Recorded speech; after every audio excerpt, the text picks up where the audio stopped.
અમદાવાદમાં ઓડિશાના વાઇબ્રન્ટ કલ્ચરલનો અદ્ભુત સમન્વય જોવા મળ્યો છે. તારીખ 21થી 23 માર્ચ 2026 દરમિયાન શ્રેષ્ઠ કલા અને કુદરતી સૌંદર્યનો અદ્ભુત સમન્વય જોવા મળ્યો. ભારતની સૌથી જીવંત સાંસ્કૃતિક રાજ્યોમાંનું એક ગણાતું ઓડિશા એક એવી ભૂમિ છે જ્યાં પ્રાચીન પરંપરાઓ, શ્રેષ્ઠ કલા અને કુદરતી સૌંદર્યનો અદ્ભુત સમન્વય જોવા મળે છે. અમદાવાદમાં તેના મુખ્ય સાંસ્કૃતિક અને પર્યટન પ્રદર્શન ઓડિશા પરબ લાવી રહ્યો છે. આ પહેલ ઓડિશાના અનુભવ આધારિત પર્યટન, સાંસ્કૃતિક સમૃદ્ધિ અને ક્રિએટિવ પરંપરાઓને સમગ્ર ભારતમાં પ્રેક્ષકો સમક્ષ રજૂ કરવાના હેતુથી વ્યાપક રાષ્ટ્રીય પહોંચનો એક ભાગ છે. અમદાવાદ ખાતે 21થી 23 માર્ચ 2026 દરમિયાન Gujarat university convention and exhibition centre ખાતે 3 દિવસીય સાંસ્કૃતિક પ્રદર્શન ઓડિશા પરબનું આયોજન કરવામાં આવ્યું હતું. આ કાર્યક્રમ અંગે ઓડિશાના ડેપ્યુટી ચીફ મિનિસ્ટર પ્રવતી પરિદાએ માહિતી આપી હતી.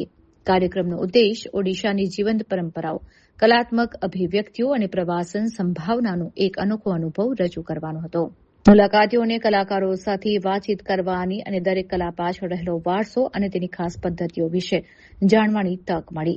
नमस्कार, हम उड़ीसा से आए हैं।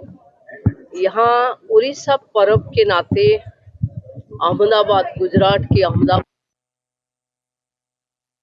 से हमारी पूरी हम जगन्नाथ की रथ यात्रा मनाते हैं। ऐसे अहमदाबाद में भी आप लोग भी प्रभु जगन्नाथ की रथ यात्रा मनाते हैं। कल्चरली उड़ीसा और गुजरात के बीच में बहुत मिलजुला है और काफी ओडिया यहाँ में रहते हैं। तो इस नाते हम लोग यहाँ उड़ीसा के हैंडलूम्स, हैंडीक्राफ्ट्स, उड़ीसा के कुजिन्स, उड़ीसा के डांस, एक मिनी उड़ीसा 3 दिन के लिए गुजरात लेके आए हैं, जहाँ पे आप उड़ीसा को फील कर पाओगे, देख पाओगे, उसकी टेस्ट ले पाओगे फूड का। और जो यहाँ पे जैसे संबलपुरी और हमारी जो डांस करने वाले आए हैं, उड़ीसा डांस भी होगा। और हमारी जो हैंडलूम्स है और जो स्पेशली ओडिया क्यूजिन्स जैसे पखाल भी यहाँ मिलेगी। तो इस सबको 3 दिन के लिए हम हमारी जो सहयोगी के साथ यहाँ 3 दिन उड़ीसा के लिए आए हैं। यहाँ गुजरात की पर्यटन मंत्री के नाते उप मुख्यमंत्री जी शाम को उपस्थित रहेंगे और साथ में टूरिज्म डिपार्टमेंट, कल्चरल डिपार्टमेंट के साथ हम लोगों का कोलैबोरेशन है।